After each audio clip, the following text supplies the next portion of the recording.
ng MMDA ang LTFRB o ang Land Transportation Franchising and Regulatory Board sa malubhang traffic na naranasan ng Metro Manila kanina. Itinigil na nga ang paghuli sa mga sasakyang out of line, pansamantala ring hinayaang makabiyahe ang mga truck kahit walang prangkisa.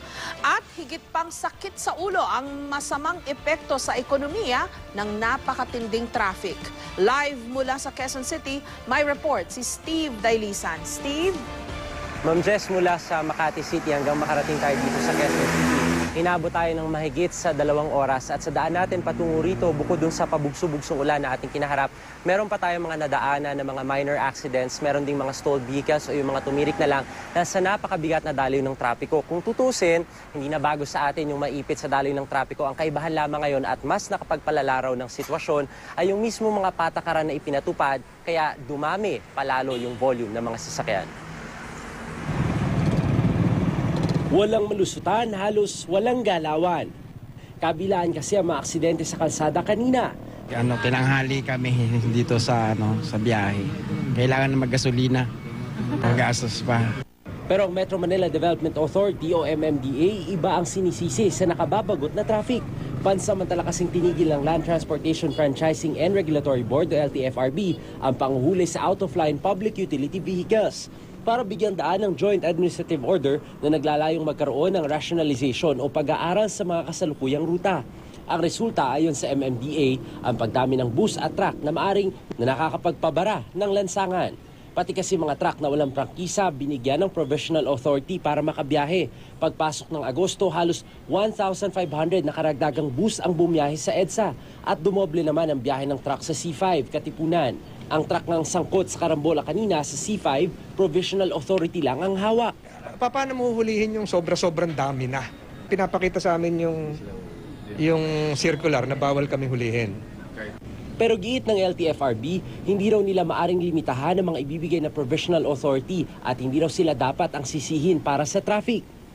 Baka ito ay epekto lamang ng mga itinatayong mga infrastructure, mga tag-ulan at mga mga ibang kadahilanan. Maaaring dapat ang tanungin po natin ang MMDA kung ano nga ba talaga ang tunay na dahilan. Nagpatawag tuloy ng emergency meeting ang mga alkalde ng Metro Manila para kumbinsihin ng LTFRB na repasuhin ang nasabing patakaran. Bigla kami dahil bigla na lang Tapos lahat tayo nakaranas ng traffic Hindi raw kikilalanin ng Maynila ang pinapatupad ng LTFRB. Sa ka nakakita, pwedeng tumakbo ang truck at bus ng walang prangkisa. Saang klase ng mundo tayo ngayon? Nasa Mars ba tayo? I mean, stupidity. Lahat ng lalabag na walang prangkisa na pupunta sa Maynila, wag ko kayo maglalakas ang loob at may dala-dala kayong memorandum ng LTFRB, magkakasubukan ho tayo. Magkakahiyaan ho tayo sa Maynila. Higit sa abala at sakit ng ulo, may mas malaking epekto ang matinding traffic. 140 billion pesos kada taon ang nawawala sa ating ekonomiya dahil sa traffic sa Maynila ayon sa pag-aaral ng UP National Center for Transportation Studies. Ang kasama lang dito yung value of time ng tao. Yung let's say for example, imbis na productive yung oras na yon, nasa traffic ka pa, nasa daan ka pa. Pero pag sinama mo ang productivity loss sa epekto sa kalikasan, infrastruktura at dagdag na gastos sa gasolina, pumapatak sa 2.4 billion pesos kada araw ang nawawala dahil sa traffic. Batayan sa pag-aaral ng Japan International Cooperation Agency o JICA.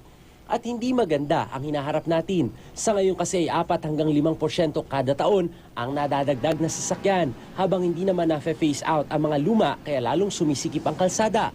Kaya sa loob ng 10 taon, dodoble ang maaring mawala sa atin dahil sa traffic. Umuunlad pa lalo ang Pilipinas, no? So we can expect na yung motorization at saka yung car ownership, tataas talaga yan. People should push for better transportation systems. Whether ito para sa pedestrian, para sa bicycle, para sa kotse, para sa public transport. Ang matagal ng pinag-uusapang solusyon, mas maayos na railway system sa syudad na pag-iiwanan na nga kasi tayo ng mga karatig bansa sa Asia pagdating sa tren. Ayon sa pag-aaral ng JICA, kung makakapagdagdag ng 40% ng mga commuter na babiyahe sa tren imbes na kalsada, malaking kabawasan nito sa problema. Pero sa nakikita natin kanina, ang mga sumaklolo sa tren para makaiwas sa malaimpyernong traffic, lumanas din ang purgatorio sa LRT at MRT.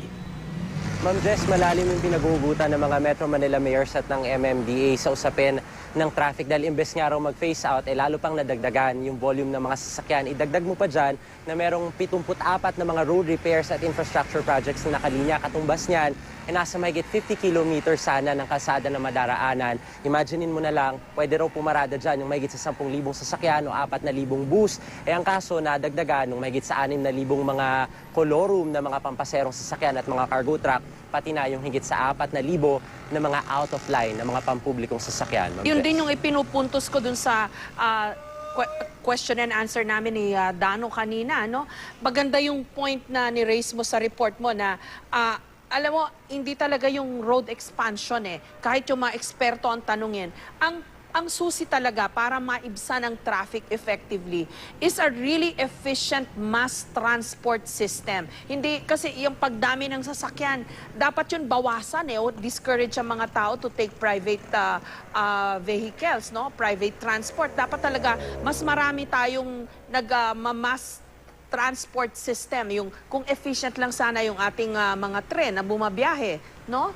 Tama ka dyan, Ma'am Jess. Kasi kung ikaw ay sasakay ng MRT, kung iiwan mo yung sasakyan mo, ipaparada mo para mag-mass transport, kung aabutin mo naman, para kang halos sa inabutan ng siyam-siyam pagsakay mo ng tren at pagbaba mo, halos hindi ka na rin makapagtrabaho, hindi mo na rin talaga pipiliing sumakay ng tren. Di kaya kung sumakay ka man ng PNR, pipiliin mo pa rin magdala ng iyong sasakyan for convenience. Kaya nga ang sinasabi ng mga ahensya, halimbawa ng MMDA, ay limitahan na lang muna yung ilan sa mga sasakyan. Kung meron ng 15 taon o 20 taon, yung mga sasakyan baka pwedeng i-phase out na. Pero nariyan naman yung pag-question ng ilan na yung roadworthiness hindi rin naman daw nasusukat dun sa edad ng mga sasakyan. Kaya medyo mahaba-habang diskusyon. Ang importante dito ay maisakatuparan na yung mga infrastructure projects na yan, maidagdagan yung mga coaches ng LRT para nang sa gayon, merong siguradong masasakyan na maayos yung ating mga kababayan, Ma'am Jess. Okay, yung binanggit mo na 2.4 billion pesos lost daily dahil sa traffic. Wala pa rin, hindi nakakompute siguro dyan na, Steve, yung sakit sa ulo natin, yung stress na ikinukos niya sa bawat isa sa atin na nasa daan, yung opportunities lost, no? Kasi kinompute lang dyan, yung cost sa environment, infrastructure, gasolina, yung individual cost sa atin, yung mga opportunities lost, di ba? Kesa ilang oras tayong nasa kalsada, ang dami na sana nating nagagawang trabaho. O kaya, mas maaga tayong makauwi para makapahinga at makapiling yung ating mga pamilya.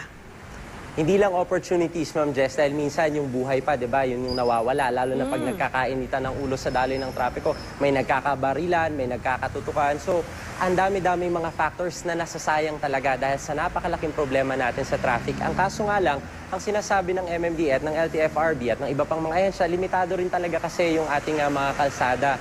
Ngayon, ang isa sa mga nakikita nilang pwede sana na makatulong sa ngayon, minus the infrastructure, etc., ay yung disiplina rin ng mga motorista, Ma'am Jess. Maraming salamat sa iyo, Steve Dailisan.